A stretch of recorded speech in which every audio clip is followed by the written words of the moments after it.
Olá pessoal, sou Miguel, também conhecido como Kahaniva, e estou aqui para dar sequência aos vídeos da série Mistérios Decodificados, que tem como tema principal o Oráculo do Tarô. Hoje falarei sobre a quarta evolução iconográfica, que são os tarôs temáticos, aqueles baralhos que foram desenvolvidos com base nos tarôs de Marsella ou nos tarôs esotéricos, mas que possuem a sua iconografia ligada a alguma cultura, época, arte, religião, filosofia ou mitologia. É lógico que não mostrarei todos, somente os mais populares, os que se destacam dentro de alguns dos diversos temas que existem. Antes de começar, lembre-se de contribuir para o desenvolvimento do canal, deixando seu like e fazendo sua inscrição. Não se esqueça de clicar no sininho ao lado da inscrição, assim você receberá notificações por e-mail das novas postagens que irão surgindo. Qualquer dúvida ou questão referente aos assuntos abordados, é só deixar nos comentários abaixo, que terei o imenso prazer de responder assim que possível. Também para quem quiser entrar em contato direto comigo, deixarei no vídeo e na descrição os meus contatos do WhatsApp e do Facebook.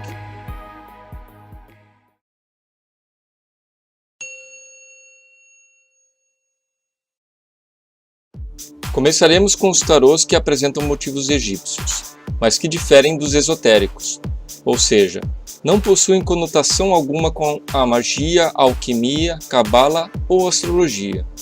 Entretanto, em meio à sua simbologia, poderá conter alguns dos elementos astrológicos, mas sem conotação esotérica, como por exemplo, o calendário e a influência dos astros na vida e nos costumes egípcios. Este é o tarô egípcio antigo, que segue a mesma estrutura do tarô de Rider-Waite, onde suas cartas foram baseadas em uma mistura de história, mitologia e vida cotidiana egípcia, de forma bem realista. Este é o tarô de Nefertari, mais um baralho baseado no Antigo Egito, que leva o nome da grande rainha egípcia, esposa do faraó Ramsés II. Possui em suas lâminas as ilustrações feitas em um fundo de papel alumínio, gerando um visual gráfico impressionante. O baralho seguinte é o Ramsés, Tarô da Eternidade. É um outro tarô com tema do Antigo Egito, mostrando em suas cartas eventos da vida mundana e do faraó Ramsés II, em sua era de regência. O próximo tarô que tem como tema o Antigo Egito é o tarô da Cleópatra. As 78 cartas apresentam suas figuras e divindades numa aparência autêntica do estilo egípcio, todas elas pintadas contra um fundo de um papiro. Esse foi o último com motivos egípcios. A seguir vamos voltar um pouco na linha do tempo e conhecer outros tipos de tarôs temáticos. Esse é o famoso tarô da Mãe Paz, um baralho que se destaca pela forma redonda de suas cartas. Ele aborda a presença da deusa das culturas primitivas e pagãs, como o xamanismo, dando mais ênfase ao feminino, a fim de estimular uma sociedade voltada para valores pacíficos, com um senso ecológico de preservação da natureza e de uma comunidade em perfeita harmonia com todos esses princípios. Os arcanos maiores simbolizam as leis universais básicas que estruturam a natureza, enquanto os arcanos menores tratam dos pequenos eventos do mundo que vivemos em contraste com os temas transcendentais regidos pelos arcanos maiores. Quanto aos arcanos menores, o naipe de discos ou ouros representa o cotidiano no plano físico.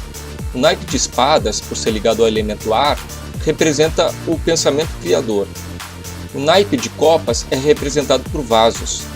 O naipe de bastões ou paus, por ser correspondente ao elemento fogo, é frequentemente representado por tochas. Já as figuras da corte receberam outra nomenclatura. Os tradicionais pajens se transformaram em filhas, os cavaleiros em filhos, as rainhas em sacerdotisas e os reis em xamãs. O próximo tarô temático é o bem conhecido tarô mitológico. Todas as suas cartas retratam deuses, semideuses, heróis e vilões da mitologia grega. Os arcanos maiores representam a jornada do louco, a primeira carta sem número, que passa por diversos estágios apresentados em cada lâmina sob uma perspectiva mais psicológica, entendido como fases do desenvolvimento humano. Já os arcanos menores descrevem 4 histórias mitológicas nas 4 dimensões ou esferas da vida, representadas pelos 4 naipes, que são o mito de Eros e Psique, relacionado ao naipe de Copas, o mito de Jasão e os Argonautas, em busca do Velocino de Ouro, relacionado ao naipe de Paus, o mito de Orestes e a maldição da casa de Atreu, relacionado ao naipe de Espadas, e o mito de Dédalo e o labirinto do Minotauro, relacionado ao naipe de Ouros. Baseado na mesma estrutura do tarô Rider-Waite, que contém a inversão das posições dos arcanos maiores da Justiça e da Força, o tarô encantado é uma verdadeira obra de arte. As cartas foram feitas com tecido utilizando técnicas de quilting e aplique. As cartas são complexas e altamente padronizadas nas cores verde suave, roxa e cor-de-rosa, dando um efeito bastante atraente. Também baseado na estrutura do tarô de Rider-Waite, o tarô dos amantes é um baralho composto somente das 22 cartas dos arcanos maiores, criado especialmente para questões de amor. As figuras e as cenas são no estilo medieval e renascentista, e algumas delas parecem que foram recortadas e coladas propositalmente. No Brasil foi lançado com o nome de O Tarô do Amor. Somente em 2003 é que foi publicado o conjunto todo das 78 cartas, incluindo os 56 arcanos menores faltantes. O Tarô dos Anjos segue a estrutura tradicional dos tarôs, onde os arcanos maiores representam os anjos do panteão cristão, alterando a iconografia e a nomenclatura de cada carta. O próximo tarô temático é o Tarô Osho Zen, criado com base nos ensinamentos de Osho Rajneesh. O baralho possui a mesma estrutura do tarô de Rider-Waite, porém adiciona mais uma carta aos 22 arcanos maiores, intitulada de O Mestre, sem número. Todas as 23 cartas foram redefinidas segundo a filosofia Zen de Osho, apresentando diferentes títulos dos arcanos tradicionais, salvo as cartas do bobo ou do tolo, que é o mesmo do louco, e dos amantes, que é o mesmo que o enamorado. Os arcanos menores, os naipes de paus, copas, espadas e ouros, foram modificados respectivamente para fogo, água, nuvens e arco-íris. Este é mais um baralho baseado no princípio feminino, ilustrado somente com imagens de divindades femininas, pertencentes a diversas tradições e culturas do mundo todo. Além de ser um baralho de tarô, é também um jogo, totalmente inspirado na trilogia do Senhor dos Anéis de Tolkien. O baralho segue a estrutura do tarô de Rider-Waite. As cartas possuem molduras de bordas grossas que cercam toda a ilustração, que é bem colorida.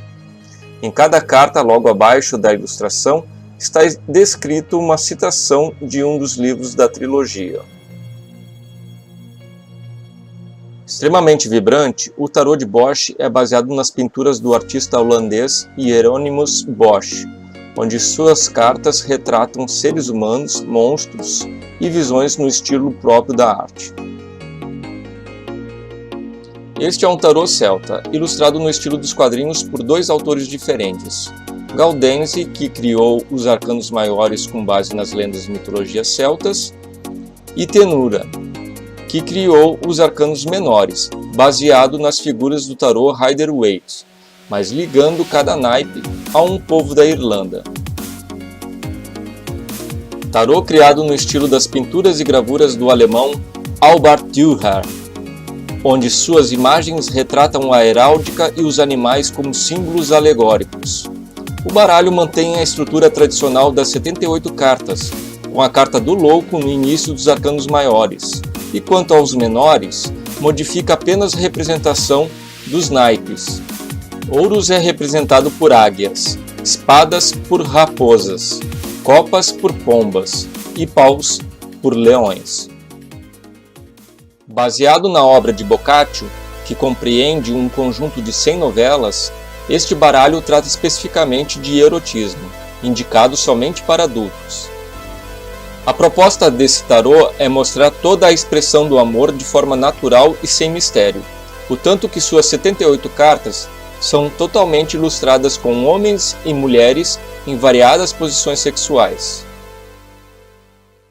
Este é um dos diversos tarôs que retratam a temática dos vampiros. Baseado na estrutura do tarô de Rider-Waite, o tarô gótico dos vampiros não expressa apenas os aspectos superficiais dos mitos do vampiro. Ele reflete um aspecto mais sensual, violento, espiritual e sombrio. O próximo da nossa lista é o Tarô Dourado, um baralho também baseado na estrutura do tarô de Rider-Waite, cujas ilustrações das cartas remontam à arte medieval e renascentista da época entre os séculos XIII e XVI. Este é um tarô artístico em homenagem ao grande pintor e inventor da Renascença, Leonardo da Vinci.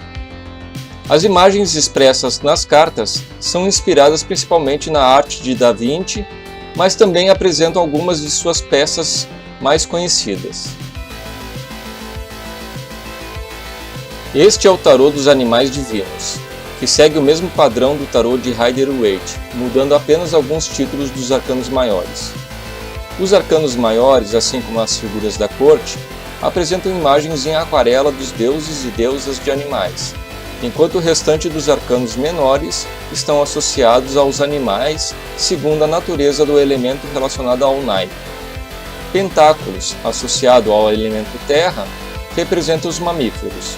Espadas, associado ao ar, representam as aves. Taças, associado à água, representa os animais aquáticos. E bastões, associado ao fogo, representa os répteis, lagartos e insetos. Enfim, todos os arcanos são inspirados nas mitologias asteca, indiana, japonesa, africana, grega, romana, egípcia, indígena e de diversas comunidades tribais.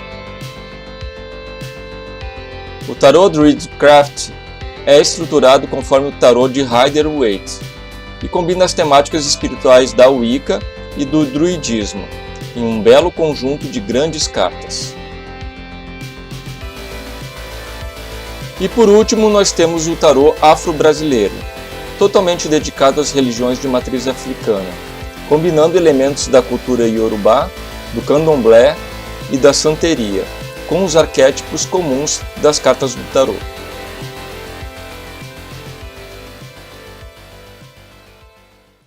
Por enquanto é só, pessoal. Como chegamos ao fim de todas as evoluções iconográficas do tarô da série Mistérios Decodificados, pretendo dar início a uma outra série intitulada de Oráculos do Destino, onde tratarei exclusivamente de um curso sobre os arcanos maiores e menores do tarô.